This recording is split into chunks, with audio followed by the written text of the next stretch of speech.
All right, we're out here at Susan Roberts' house. Third time, had a little bit of a back and forth. We've got our roof snake. We understand that a lot of contractors have been seen using this, so it must mean it's for architectural shingles.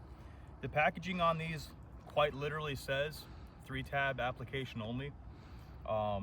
As a licensed general contractor myself, unlimited VD5 class, I would not use this on an architectural roof. But we are going to use this tool to satisfy the adjusters at Allstate. This shingle, this roof, the shingles on this roof are so far beyond capable of being repaired. It's kind of insulting that we have to come out here a third time to make the same argument. We've got one of the wind damaged shingles on the front slope here. Had 1, 2, 3, 4, like 5, 6, 7, 8. We got like 15 or so on this front slope that I can see. The biggest issue here is these shingles are so fragile, the nails are just pulling through. And you can kind of see it on these shingles that I'm not going to touch today, but here too, that shingle's not even, you know, one of the damaged ones, but it's already pulled through. My point in pointing that out is that these shingles are so stiff and brittle that trying to remove the nails from them is going to cause the shingles to just pull through the nail. And it's going to mean we have extra nail holes. It's going to be more damage. It's going to lower the integrity of this roof. It essentially means that it's impossible for us to bring this home to a pre-loss condition or to make them whole again with a repair. You know, as a contractor, I've done this hundreds of times with Allstate. I've had you guys do the roof snake argument with me plenty of times, so I typically just use one, which is what we're going to do today. I will say that I have had other adjusters, once I told them, hey, this isn't for architecturals, and shown them that, they've been more than willing to say, hey, I get that, but we're going to get started on the repair. These shingles are all so brittle, they come up pretty easy. A lot of these have been kind of flapping in the wind. I'm going to take my time here. Shingle snake, I'm going to go as slowly as I need. So already, as soon as I lift it up on the shingle, the nail pulled through. So now I have to get this hand, tuck it under to get this nail out. And what that's going to do, it causes me to lift up on these shingles that are not prescribed in the repair even more. Real quick before we get any further too, just zoom in and show them. No, there's blistering on these shingles. There's no pre-existing cracking, creasing. There's no vertical tears. None of that stuff pre-existing on these shingles. So this is the subject. We're gonna have to manipulate this one, that one, and that one during this repair. There's no cracking, creasing, or tears on these outside of the existing blistering, which again, the blistering tells us pretty much everything we need to know about this roof. We're gonna get back to the repair. Again, guys, I'm gonna lift this up as much as is absolutely necessary. And so you can see as I'm flapping this here, I think these nails just, okay. So the nails literally just pulled pretty much entirely out of that shingle because of how brittle it is. But I still have to remove those nails. So let me go through and get that done. Again, guys, I'm gonna take as much time as I need to be careful that I don't lift these shingles any more than is absolutely necessary. Now the nail pull through, that means I have to lift the shingles up a little bit more to find these nails.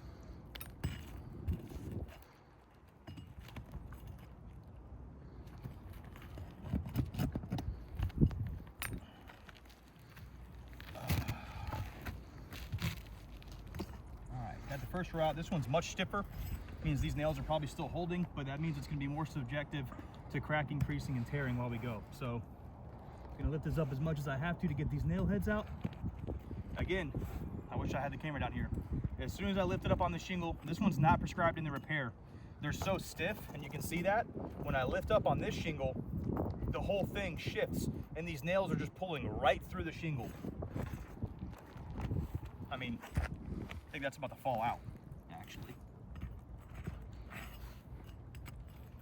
Can't even get to these freaking nail heads because these shingles are just tearing.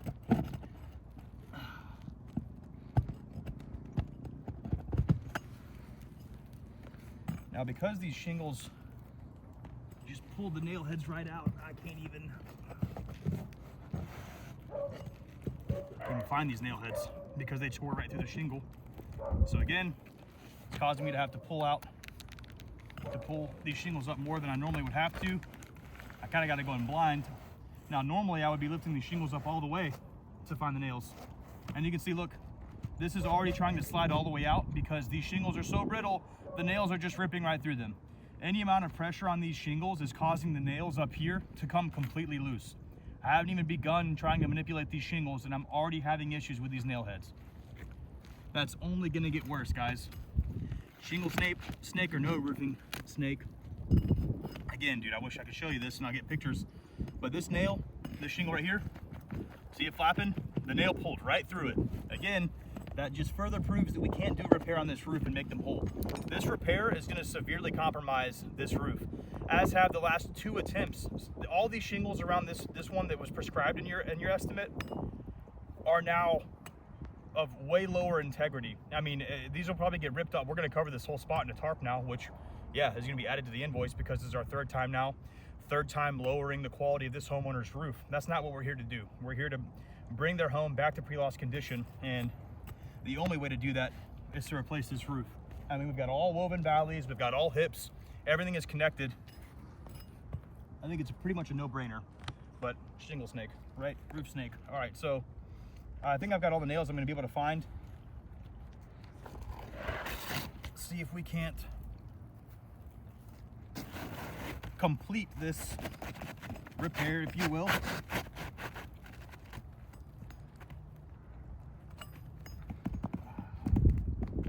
All right, so we got it in there.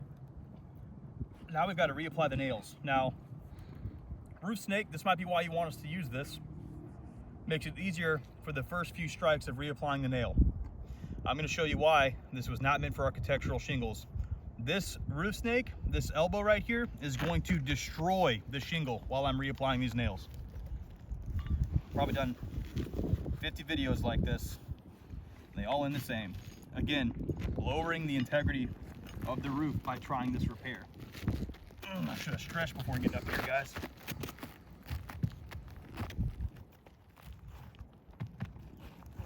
All right, so got to get it into the strike zone.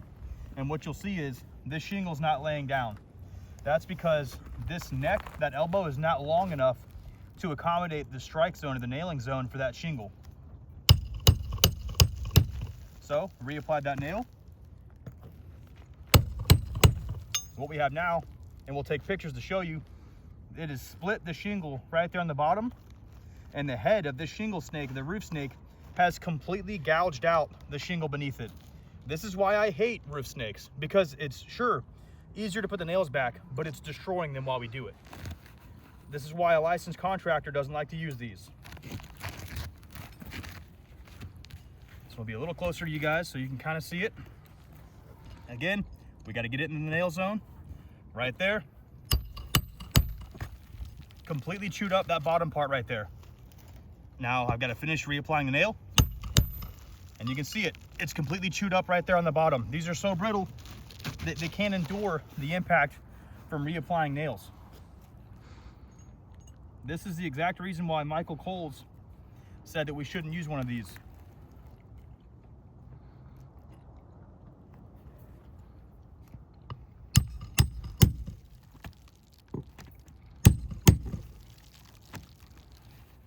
I mean, I'm already seeing pretty heavy cracking on these shingles, but the nails alone, I've never had a roof where the nails just tore through the shingles like these ones are.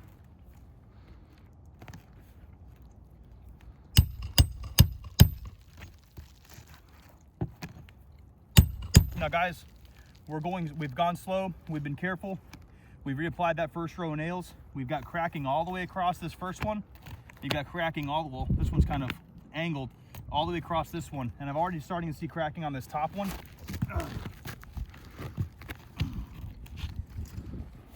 This roof is a pain in the butt to do these on, guys. And here we are the 3rd time. Technically, do right by our mutual client. Technically, it's the 4th time. 4th time. Beautiful. Now, we've been the ones out here providing the evidence to you guys. So it gets really frustrating when things come back. You know, you say, it's our opinion. This is not our opinion, guys. This is objectively proof that this roof cannot be made whole by a repair.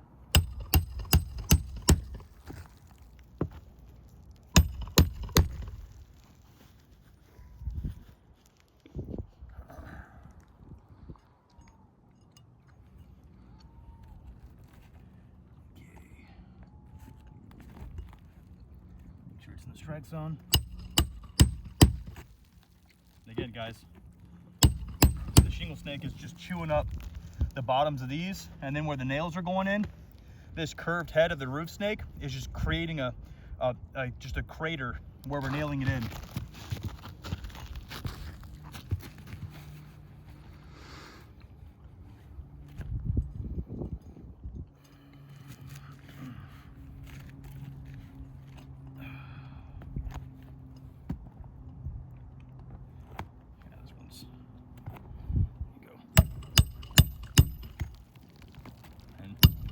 Frustrating part about these too is it drives nails in crooked sometimes, especially when you're on a 12-12 trying to reapply nails for a single shingle repair.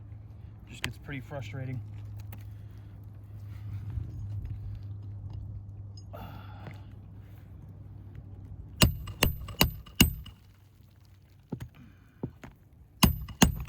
All right, so we've completed our full remove one, replace one shingle repair. This shingle right here, and you can literally see it when I lift up just with my hand like this. As much as we need to get those nails in, you can follow this crease all the way across. Watch. Here's my hand. That's what we need to get the nails out. You can see all the way across where this is creased. You've got every one of these spots where that roof snake was put up against the shingle. It split the shingle.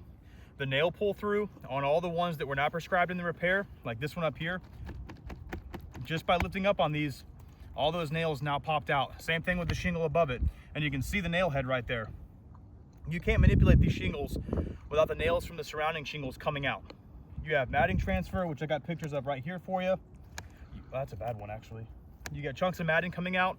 We've got cracking across the top. Same thing here, where we had to lift it up.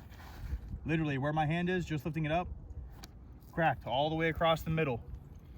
We are worsening the value of this property, of this home, of this roof by trying to do one of these repairs. Now in your email, and several of the emails, you've had all sorts of issues with, wasn't on the correct side where damage was covered, wasn't on a shingle that had damage. This is on the front slope, dozens of damaged shingles up here. We had one right here that was cracked all the way across the top and torn. Right here in the cluster, which you had a diagram that showed us where the shingles were.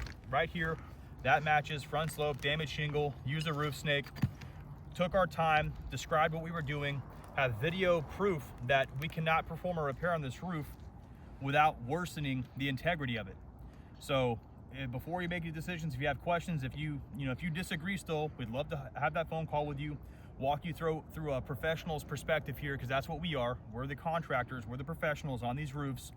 You can't do a repair on this roof and return them to their pre-loss condition or to make them whole again. It's completely impossible. Just a look around this roof will tell you that.